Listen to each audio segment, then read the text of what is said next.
เอาเมื่อนี้สีมาสรุปเรื่องที่ดินของนวลพี่น้องเนาะคุยไปคุยมาถามไปถามมาพี่น้องเนาะ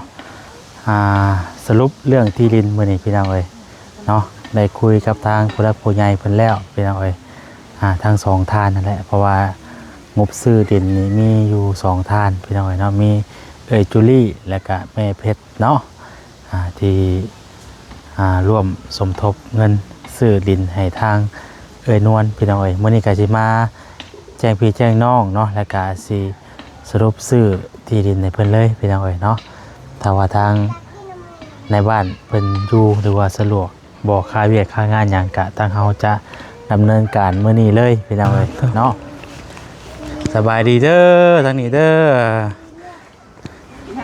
ได้บ้านนี่ได้ขายบ่ขายดีบ่จังว่าแล้วลูกชายหันว่าไม่อยากขายอีกจังว่าบาทนี้อ๋อเปลี่ยนแผนแล้วแม่ผู้เจ้าอันนั้นซื้อดินน่ะมาว่าก็ว่าไม่คือเสียดายไม่อยากขายอ๋อว่าน้ำไม่ไงนี่บ่ได้ว่าน้ำเฮาหั่นเราพอเดียวมันเนี่ยเราทางจังไปทางใดวังนึงนี่เราพอเดียวมันนะโอ้ยเด้ออันบนโทรศัพท์เด้อเอาเมื่อนี้สีมาสรุปเรื่องที่ดินของนวลพี่น้องเนาะคุยไปคุยมาถามไปถามมาพี่น้องเนาะ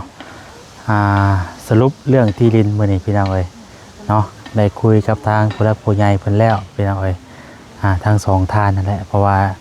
งบซื้อดินนี้มีอยู่สองท่านพี่น้องเนาะมีจูลี่และก็แม่เพชรเนาะที่ร่วมสมทบเงินซื้อดินให้ทางนวลพี่น้องเมื่อนี้ก็สิมาแจ้งพี่แจ้งน้องเนาะและก็สิสรุปซื้อที่ดินในเพิ่นเลยพี่น้องเนาะถ้าว่าทางในบ้านเพิ่นอยู่หรือว่าสะดวกบอกค่าเวียกค่างานอย่างกะทางเฮาจะดำเนินการเมื่อนี้เลยพี่น้องเนาะเอากับสบายดีพ่อแม่พี่น้องเบิดสุขุสู่คนพี่น้องเนาะพ่อกับซ่องเป่าแสนอีกแล้วพี่น้องตอนเที่ยงเนาะพอดีมาฮอดตอนเที่ยงพอดีเลยพี่น้องเพื่อเดินทางมาฮอดเนาะโอ้ทางนี่กันชุดยอดพี่น้องยากเนาะจะลอกจอกแจ๊กพี่น้องโอ้ยเนาะแค่นี้จะดอกบาดนี่บดผ้าบดฝนเลยเพิ่นกะสิพากันซ่อมแซมแปลงให้มันสะดวกสบายขึ้นกว่าเก่าบาดนี้พี่น้องเนาะมื้อนี้ก็เป็นมื้อทางเฮาจะซื้อที่ดินแล้วก็สรุปที่ดินให้พี่ให้น้องให้รับรู้นำกันตัวที่ว่าเฮาไปเบิ่งเมื่อวานนี่น่ะทางผู้ใหญ่เพิ่นว่ามันแพงโพดเนาะแพงโพดไปหน่อยก็ได้ว่าสิไปเบิ่งตัวนั้นใหม่บัดนี้ไปเบิ่งตัวที่ว่าราคา6ล้านนั้นพี่น้องเนาะราคา6ล้านนั่นก็หลังจากที่เฮาถ้าว่าเฮาซื้อเนาะเฮาซื้อเอาอย่างไรเฮาก็จะมั่งหรือว่าซ่อมแซมใหม่พี่น้องเนาะก่อนอื่นเบิดกะทางหมอแสนก็ขอบุญขอบคุณทางผู้รักผู้ใหญ่เนาะที่มอบหมายทางหมอแสนเป็นสะพานบุญในครั้งนี้พี่น้องเนาะก็ขอให้ทางแม่เพชรและก็ทางจูดี้อยู่ดีมีแห้งเด้อเนาะมีแต่ความสุขความเจริญสุขกายสุขใจพี่น้องปรารถนาสิ่งใดก็ขอให้ได้สมหวังดังหมายปรารถนาเนาะขอให้มีแต่ความสุขความเจริญสุขกายสุขใจทั้งครอบครัวเด้อเนาะอยู่ดีมีแห้งเนาะไปสับพี่น้องพอดีทางมามื้อนี้กับทางเพิ่นอยู่พอดีเลยเนาะ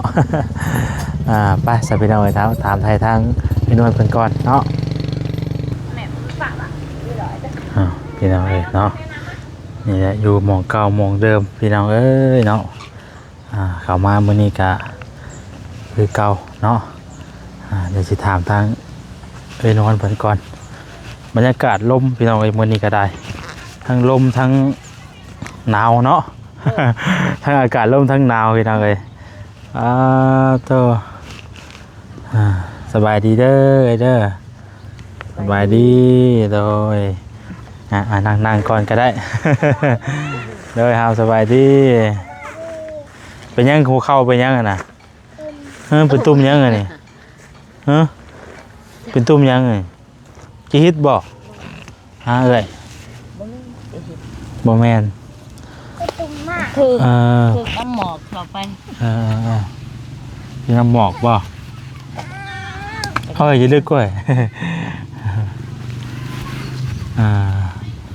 เป็นอย่างนอนบ่ อยากนอน ใส่ไม้เอาใส่นี่แล้วนี่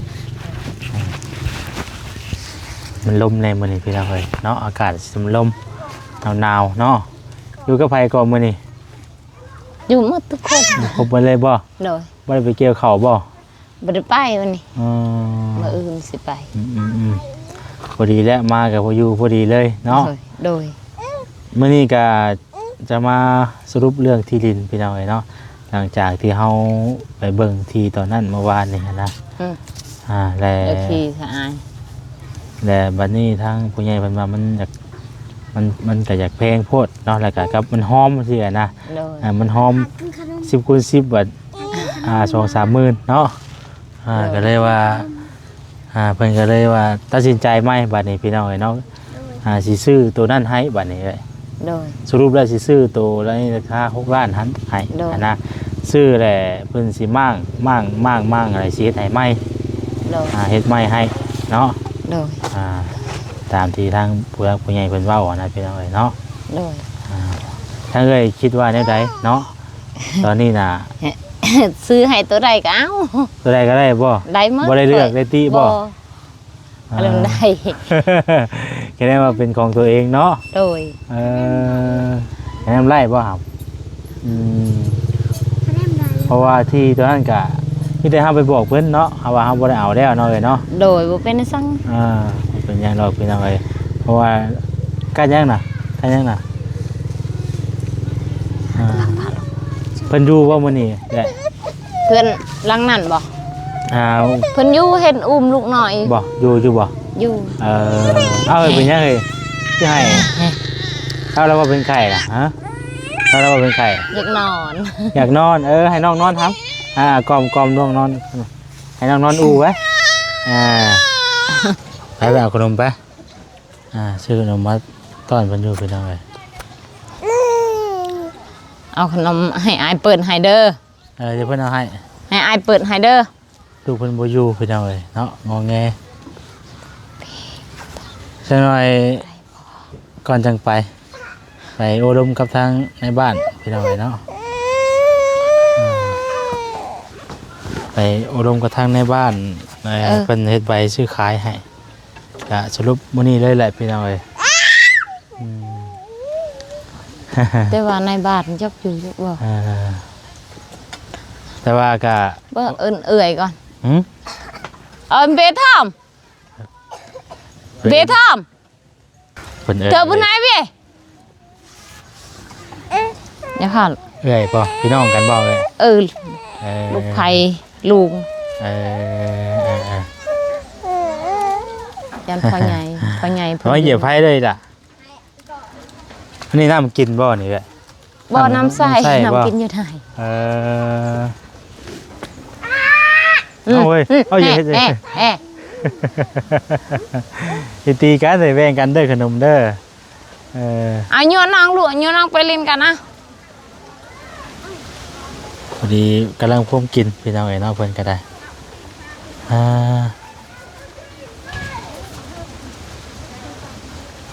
หลายคู่หลายคนเพิ่นก็ไปเกี่ยวข้าวเกี่ยวน้ำช่วงนี้เนาะเอ้ยโดยอ้ายบ่ได้อยู่บ่มื้อนี้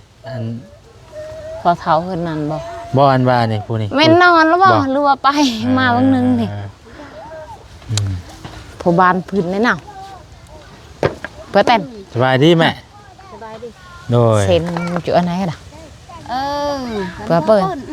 เจอกันเพื่อเต้นหรอลองเขตกันก็แต่วันอีกตัวเขตเราเอาให้เลยจีอันไหนก่อนเอาในบ้านบ่ในบ้านเซ็นก็ได้ในบ้านด้วยแหละก็ต้องในบ้านแท้ๆนี่แหละบ้านเปิ้ลเนาะใหญ่กับไก่บ่เดี๋ยวนะเบอร์โทรเดโทรอีกเนาะจะต้องไปหาเขาไปหลอกตัวไก่เอ้ยวันติดเลื่อนบ่แล้วปลาเกี่ยวไปปิ้งได้จังบ่ได้นัดหมายประจำเนาะเพิ่นสิว่างอยู่บ่เนาะบ่ทานั้นก็ค่อยออกไปนำเล่าเราก็มามีเวียกก็ได้อยู่เนาะ ได้ เฮาเฮาก็จังนั่นมีแต่ถ่าในบ้านมาแล้วก็เฮาก็เฮ็ดไปซื้อขายเนาะ ปี สุดท้ายเพิ่นเอาตัวนี้ผู้ใหญ่เพิ่นว่าเอาตัวนี้ก็ได้แหละสิซื้อตัวนี้แล้วก็สิซ่อมแซมใหม่ๆสินะเช็ดให้ใหม่เฮาไปอยู่ก็เป็นน่ะเนาะ โดย แต่ว่าเพิ่นแวกไว้แต่ค่าของน้าค่าน้ำเพิ่นนั่นแหละ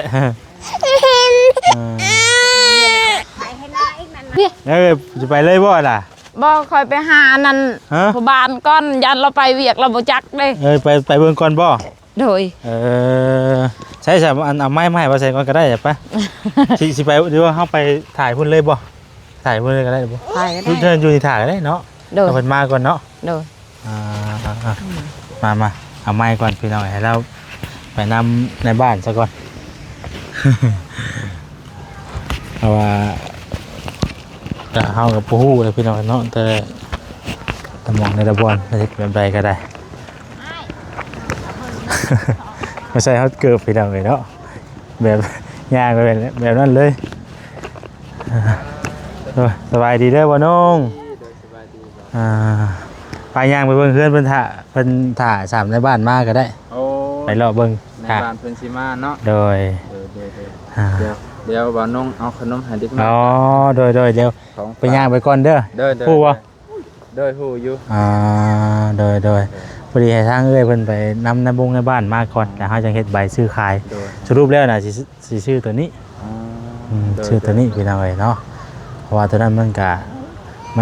มันหอมแหละราคามันจะสูงแน่สินะ แม่น แต่ว่าเพิ่นก็บัดแล้วว่าเฮาคุยกันแต่แท้แล้วเฮาก็บ่ฮู้ว่ามันสิสรุปแล้วสิแนวใดกันแน่สินะจักสิเอาเท่าใดบ่เรียกไปมื้อนี้คืนนี้ก็มี ย่านอยู่เด้อไปถ่าย เดี๋ยวไปเบิ่งรอเบิ่งห้าถ่าเด้อพี่น้องเอ้ยไปพี่น้องเอ้ยเนาะทางมาแสนยางมาถ่าก่อนเนาะยางมาถ่าซ้ำมันไปนำในบ้านเนาะแต่ว่ากำลังไงกับมันกับบ่น้อยปานใดได้เนาะอันเทือนหลังนี้ก็ได้เดี๋ยวเฮายางมาเบิ่งกันเพราะบ่ได้เอารถมาจอดเนาะบ้านเพิ่นถือว่าหลังใหญ่เติบอยู่จังเลยบ้านหมู่บ้านใหญ่เติบอยู่นิดนึงเนาะ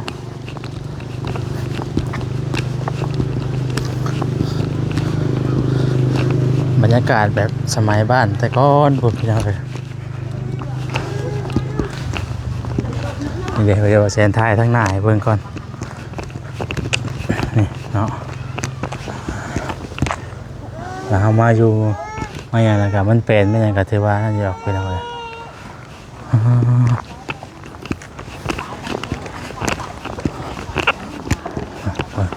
มาถามเบิ่งเจ้าของบรรยากาศก่อนบาทนี่เนาะสบายดีเด้อทางนี้เด้อดื้อเลยได้บาทนี่ได้สิขายบ่ขายดีบ่ จังว่าแล้วลูกชายหันว่าไม่อยากขายอีก จังว่าบาทนี่เปลี่ยนแผนแล้วบ่ แม่ผู้เจ้าอันนั้นซื้อดินน่ะมาว่าว่าไม่คือเสียดายไม่อยากขายว่าน้ำไม่ไงนี่บ่ได้ว่าน้ำเฮาหั่น เราพอเดียวมันเนี่ย เรา ทางจังไปทางใดวังนึงนี่ เราพอเดียวมันนะ โอ้ยเด้อ อันเบิ่นโทรศัพท์ เด้อ เด้อ ที่แล้วมื้อ จะเบิ่ง ตะเบิน อยู่ว่าอยู่ในเฮือนนี่เจ๊กบ่ โอ้ยนี่น้อยสิรับเลยทั้งนี้ อันนี้ง่ายกว่าติแหละผู้อันผู้เจ้าดินนี่ว่าไม่ยักขายอีก บ่อยากขายเลย จังหวะ บ่สิเจ้าสนใจว่าบ่อยากขายบาดนี้บ่จะเอาดีบ่กล้าขาย ฮะพ่อกับแม่หันได้ยินลูกนี่ว่าอยากขายแล้วก็เลยเจ้าเสียนี่ว่าจะเอาไว้ว่าดินถึงเฮือนว่ะบักอันนั้นมันจะขายมันจะไปแปลงรถมันบัดนี้คือว่ารถมันคืนว่าเช้านี้จะมันจมมันแล้วบ่อยากขายแล้วเสียดาย รถขึ้นแล้วบ่อยากขายบาดนี้โอ้ เสียดายดินเสียดายดินอีกว่ะเสียดายเฮือนกับพลัดเสียดายดินเนี่ยขนาดน่ะแม่ตั้งหานก็ดีนะ แบ่งกันอยู่แล้วเนาะพวกเติบอยู่ได้น่ะดินแม่ก็ กะกวงอยู่หาเนี่ยแต่ว่าดินมันซื้อมันมาไปหาเงินแล้วมันก็ซื้อตัวนี้พูดของมันเทิงเงินเทิงดินนั่นน่ะนั่นชาวบ้านพูดไม่ใหญ่นี่ดินตัวนั้นหันอันนี้ดินพูดมันเองแล้วตอนนั้นทำว่าเขาอยากขายมาก็ว่าใส่เสานวลท่านละเอาแม่นวลเขาสิขายเฮือนคอยค่ะกับดินค่ะ และอีอันนี้มันได้ยินแล้วมันไปถามบ่เอ้ยเขาว่าแล้วแต่คันลูกว่าขายก็ขายแล้วค่ะว่าเป็นเนาะมันเป็นเฮาซื้อลูกเป็นผู้ซื้อแต่ว่าแม่นี่เป็นผู้ซื้อให้หักแต่ว่าลูกฝากเงินให้ เงินเพิ่นเนาะ แล้วก็อันนี้มันไปแปลงรถมันน้องมันผากมาเงินให้แล้วมันแปลงรถมันคืนแล้วบัดนี้แล้วมันเบาไปคือจะได้นะ ก็เลยบ่อยากขายบัด อันนั้นนั่นแหละมันจงแล้วมันคิดเสียดายอีกอันว่าเสียดายดินเสียดายเฮือนหันหาให้ได้เสียดายน้ำดินนะเฮือนมันแน่เฮ็ดเฮือนนี่แน่ครับแล้วพอผู้นี้หันกะอย่าเฮ็ดเฮือนว่าจะตั้งที่นี่แล้วยันให้แคบแน่จักแม่ได้นั่นเฮ้อลุงเจ้ากินนมกินนมถ้าพังเบิ่งอีนวลไปนำมันแล้ว อันนี้น้ำให้เลยน้ำเจ้าของดิน ลุงผู้ดีผู้จะขายเจ้าของดินเด้อขี่รถไปวันนึงนี่รถชุงๆวันนึงนะเด้แม่นแหละจักไปทางใดแล้วหาเล่นเพราะว่าหันตัดจีนบ่ได้แต่ว่าตอนนั้นเห็นว่าจะขายกะได้ยินลูกเว้าแล้วก็จะขายให้ลูกโดยบัดนี้หันลูกว่าโอ้ยจะได้เลยคิดตัดจีนว่าจะขายกันยันลูกให้อีกเนาะเพื่อนๆเนาะแล้วแต่เจ้าเพิ่นผมเนี่ยว่าอยากขายหัวเนาะทั้งนี้ก็มาถามเบิ้งมันบ่ล่ะเนาะอันนั้นแหละจังว่าครับว่าเจ้าของบ้าบ่ขายกันทั้งนี้ก็บ่มีสิทธิ์คือกันแล้วเนาะคันดินแม่เองคันมีสิทธิ์อยู่อันนี้ดินเพิ่นซื้อแล้วก็บ่มีสิทธิ์โดยเสียได้นะเพิ่นหายเลยสิไปเอาคืนใส่อีกดินนี่ได้ดินก็ยากคืออย่างนี้อันนี้ก็ซื้อดินแม่บ่เพิ่นก็แม่นบ่ดินแม่บ่แม่นเบิดพวงอยู่เนาะมันเวกเขาตะนี่ซื่อนี่เนาะดินตัวนี้หันดินพูดหันได้หลักคะแนนเนาะแต่ว่ามันเวกเขาว่านี้พวกลูกอันซื้อดินผู้ปลาดิโดยผู้นี้เนาะก็เลยเฮ็ดเวกวันนี้แต่ก่อนน่ะดินแล้วมาฮอดพี่เลยดินผู้ดีหันมันฮอดพุ่นทัวอันนั้นคอกงัวเลยเป็นผู้ซื้อเอาทั้งนั้นและทางนี้หันเฮาว่าดินเฮาติดกันแล้วขายให้ค่อยตัวนี้บ่ให้ขายน้อยกว่ากันแบบดินรวมดินมูลนำกันแล้วก็แบ่งให้ค่อยซื้อต่อเลยแบ่งขายกันซื้อเนาะซื้อไว้นั่นนะ โดยเพิ่นก็ได้แต่ทานนั้นแล้วไปพุ่นอันนี้ก็แม่นของเพิ่นน่ะตามมาดานนี่เด้แล้วก็แล้วว่าเพิ่นบ่ขายให้เบิ่เลยเนาะว่ะน้ำก๊อกเนาะถ้าก็ขายเป็นเช็คชื่อให้มาเช็คไว้อยู่เพื่อนอยู่หั่นกว่าหาเช้ากินค่ำอันนี้เดือนน้ำก๊อกนี่ทานเกียร์เพิ่นช่วยได้น่ะช่วยการช่วยแม่นสันเพิ่นก็บ่มีเพิ่นช่วยให้แล้วแรกก็เพิ่นจะแวกค่าทหารไว้เนาะเบิ่งเดี๋ยวรอเบิ่งก่อนเด้อรอเบิ่งก่อนนี่ดินนี่ค่ะนี่ไปค่ะกงเขียวนี่กับงูกงเขียวใหญ่นี่จากรากตัวนี้พี่น้องเนาะเนี่ยมันจะมีรากอยู่นี่มันจะมีรากตัวนี้อยู่พี่น้องเนาะแล้วก็ไปฮอดหันทางเขียวหันทางเบิ่งกันทางเจ้าของเนาะทางเจ้าของดินนี่ก้อนบาทนี่เนาะหัวมื้อนี้เนี่ยสิมื้อนี้หันกะว่าบ่ตกลงแล้วบ่เห็นหัวตัวแรกว่ามื้อนี้ได้ว่าสิมาซื้อมื้อนี้ได้นี่น่ะอันนั้นแหละจังว่าได้เลยก็บ่ให้เสียบ่ใกล้ๆบางเทื่อก็ได้ซื้อก็มีเนาะว่าบ่ได้เนาะต้องพามึงเจ้าของนี่ก่อนเนาะแม่นแหละเพิ่นก็โสดดอกบ่ได้มีลูกมีเมียดอกนี่หั่นโสดบ่โสดผู้ลานี่เอาก่อนพอมาฝั่งนี้มันก็เป็นทางอีกอยู่เนาะแม่จะเป็นทางมันก็ฮอดไปทางหัวมาทางนี้ก็เป็นทางอีกได้พี่น้องเนาะมาพวกนี้ก็เป็นทางอีกอยู่แต่ว่าเพิ่นสิฟังรักให้เฮาหรอกบ่ได้เนาะว่ามันก็บ่กว้างปานใดแต่ว่ามันก็พออยู่พี่น้องเนาะมันมีกกไม้กกตอกได้มีกกมะเขียมบางอย่างได้พี่น้องจากรากตัวนั้นนี่จากรากตัวนั้นน่ะหันมานี้มองทางเขียวนี้พี่น้องเนาะมองทางเขียวนี่ก็แวกคำว่านี่ข้อนี้แล้วก็ตัดมาพี่เนาะนี่เพิ่นตัดออกพี่น้องเนาะตัดออกพี่บ่ได้ก็จงไว้แต่ค่า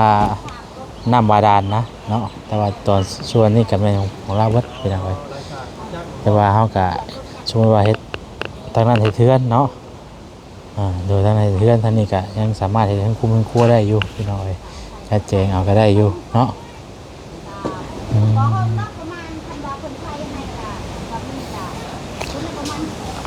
ก็ดูว่าซุ่มเย็นเนาะแต่ว่าเฮามา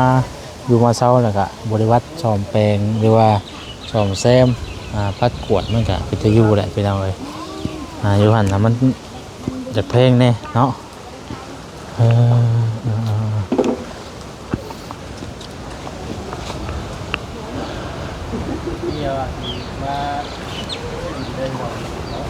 โอ้เป็ดก็นอนอยู่นี่เนาะ ชื่อเฮือนแถบเป็ดรับไปยังเนาะ เทหมดอะลูก ยังไง แทนเงินดังแทนเป็ด ได้เงินนำกับแถบเป็ดกับน้ำ ไม่แต่ว่าไม่เส้นนี่ก็มีเต็มไม่เส้นซอยบ่มีโตอันนั้นบ่แต่ว่าตอนนี้มันดูมีเป็นเป็นภูมิเป็นพานี่แตกไปแล้วเนาะฮักเพไปแล้วเนาะ หักแรงผ่านไหนแต่ว่าพออยู่ดีกว่าแต่อยู่อันนั้นตู้ พอได้อยู่ได้เช้าแล้ว ไม่หันคิดว่า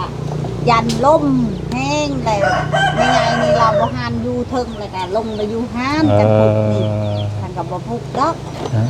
อันนี้เป็นห้านค้าบ่ตะกี้น่ะ บ่ได้เป็นหันคาแล้วปลุกไว้แบบนี้แล้วเวลานอนก็นอนเวลาอยู่คนบ่มี อยู่ก็อยู่เนาะ เวลาอยู่ก็อยู่แบบนี้แล้วลินไปถ้ากับมื้อนี้อีกมาอยู่ลินได้ก็ได้ แล้วก็ได้นั่งมานั่งนั่นเนาะเย็นๆเนาะ ลมแบบเพิ่นว่าลมแบบนี้แหละมันบ่อยากเข้า บ่อยู่นี่มันห่มมันเลยคือตึบเนาะมันห่มตลอดเลยเด้นี่มันโคก็บ่ขาวว่าง่ายย่อมน่ะ ยันแต่คันลมแห้งยันแต่กกมะ ต้ม ขาม มะขาม ลม ต้ม หา มีแล้วนี่ต้มมะเขียบบ่ เทียบ ว่างามะขามนี่ใครว่ามันเหนียวอยู่ หักกะสิบักทิ่มแล้ว เฮาต้องตอนดงเนาะ นี่ไงโกกนี่ บัก คืออยู่นี่ บักเบิ้ลเลยว่ะบัก โคหมากยังนี่ กกอันที่ เพราะมันอยู่ใกล้เฮือนเพิ่นเนาะแม่เนาะ ไก่เฮือนแล้วก็สิบักนี่กระเทินมันมากแล้วก็สิให้มากมันแก่ก็มันเป็นอันนั้นสุกก้อนจังสิบักเลย คนละบักเอาหมากเลยสิ มาขายพร้อมสิบักทิ่มเลยอ่ะ นี่ได้เฮือนเพิ่นกันพี่น้องเอ้ยเนาะคือตัวนี้เนาะ สิเลิกขอกินสักดอก โอ้คือหลังบ่ใหญ่อยู่เด้นี่ เราบ่ใหญ่กว่าบ่มี โอ้ อยู่ ข้าง เนาะ หลังก็บ่ขามบ่ใหญ่เนาะ ดินกับบ่วง เอ เนาะ อพอได้ใส่กินธรรมดาได้แล้วหรือวะ อยู่ในส้นเนาะอยู่ในเช้า นี่แหละ อีแล้วอืม ส่วนแบบนี้แล้ว พออยู่พอกินแล้วเนาะ พอได้กินนั่นแล้ว แล้วเราบ่เกี่ยวข้าว ยังไม่ทันได้เกี่ยวข้าวผักควรการเลื่อมสุก ใส่ข้าวงันบ่ ทางเลื่อม ไปดินผ้าได้หามันบ่บาดมือบ่บ่บาดบ่อ่า ก็ไปกัน ลานบ่ ลาน เออ เลี้ยงลานน่ะตั้งแต่5 เดือน เพิ่นทำให้ได้บ่บ่กำลังเฮียนบ่บ่ กำลัง เอ เลี้ยงบอลเก่งบอลบ่แม่ แม่บ่เริ่มเฮียนบ่แล้วเนาะ หากะปี10 เดือน อ่า ยัง2 เดือนตลอด2 ปี ฝนตกกับหัวอยู่บ่จุดนี้ ก็บ่ได้หัวนะเฮือนนี่แต่ว่ามังอันเห็นมันเป็นหูนี่บ่แบบตะกี้หันตังหันแค่นั้น แต่ไม้ก็ยังดีอยู่เนาะ แต่ว่าคน ไม้บางอันมันก็ มุงเป็นแล้วมันบ่หัว ไม้บางอันก็มีหมอนกินน้ำอยู่พี่น้อง ก็มีในฮะละไม้ก็ไม้อึดเลยปาดหานั้นขนาดเดือนใหญ่ก็ยังมีบ่ ก็ยังมีอันนี้ละ ยังมีเรืออยู่เด้นี่เนาะ เลื่อยนี่ละเฮ็ดเฮือนนี่เลื่อยกับพอเพิ่น นี่พี่น้องเนาะ นี่ละเลื่อยนี่ละ มีเรือเลยแต่ข้าวตะกี้อยู่ได้เนาะ ยังแต่เฮานี่ละยังมีเลื่อย มีแต่เลื่อยเบิดไม้เพิ่นนี่บ่มีผ้าบ่มีมันบ่มีจักผ้าหรือยังหากัน เอาเรือเยอะเอาแต่ข้าวตะกี้เนาะ ซื้อแล้วก็เลื่อยเอ้าถากแล้วก็เลื่อย เอามีแต่ว่าถ้าเราฟังคำตอบจากเพิ่นก่อนจ้ะเนาะ เลยบ่ให้เสียหมกเสียใจบางที ห่วยว่าเป็น เบิ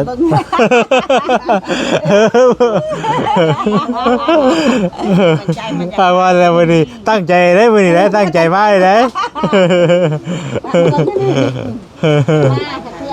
มึงเถื่อมฮือโชคดีก็มีว่าบ่ชางนึกว่าตัดเก็บใจนะคะตัดบ่ได้ก็ต้องไปเอาเงินก่อนเพิ่นบ่ขายแล้วก็แล้วหาเงินไม่ใช่แทนสั่งว่าตัวกันแม่แต่อันนี้ก็ทำตัวกับแม่แหละ ปรึกษากันเบิ่งเนาะให้พร้อมเพรียงกันทั้งบ่ทางสองกันแล้วเนาะมันจังแม่หันโอเค บ่มีปัญหาเนาะคุยกันพี่น้องเอ้ยเนาะถูกต้องกันเบิ่งเลย แนวนั้นแล้วบ่ถือกองกันกะเอากับบ่คักเนาะ แม่นผู้เฮาผู้ว่าอยู่มันก็บ่ม่วนได้เนาะผู้ว่าอยู่เนาะ แต่ด่วนก็อยู่นำกับบ่คักพอ กับแม่หันจากว่าตกลงแต่ว่าลูกผู้เจ้าครองดิน ถามเบิ่งเรากำลังไปถามอยู่ตอนนี้กันพี่น้องเอ้ย แต่คือว่าแนวนั้นเขาเข้าใจอยู่ดอกเข้าใจอยู่ เอาโอเคเดี๋ยวจังสิย่างมาอีกเด้อถ้าเพิ่นไปถามทาง ไอ้นวลไปถามก่อน โดยเข้าใจแม่เข้าใจเด้อโดยบ่เป็นหยังเดียวนั่งเดี๋ยวรอคำตอบจากเพิ่นก่อน โดยไปสาพี่น้องเอ้ยเนาะเดี๋ยวเฮาสิรอคำตอบจากเพิ่นก่อนแล้วก็จังสิมาสรุปกันอีกพี่น้องเอ้ยเนาะ ไปสาพี่น้องเอ้ยเนาะอยู่ดีมีแห้งบ่จุกทุกคนเด้อติดตามเบิ่งคลิปต่อไปอีกพี่น้องเอ้ยเนาะ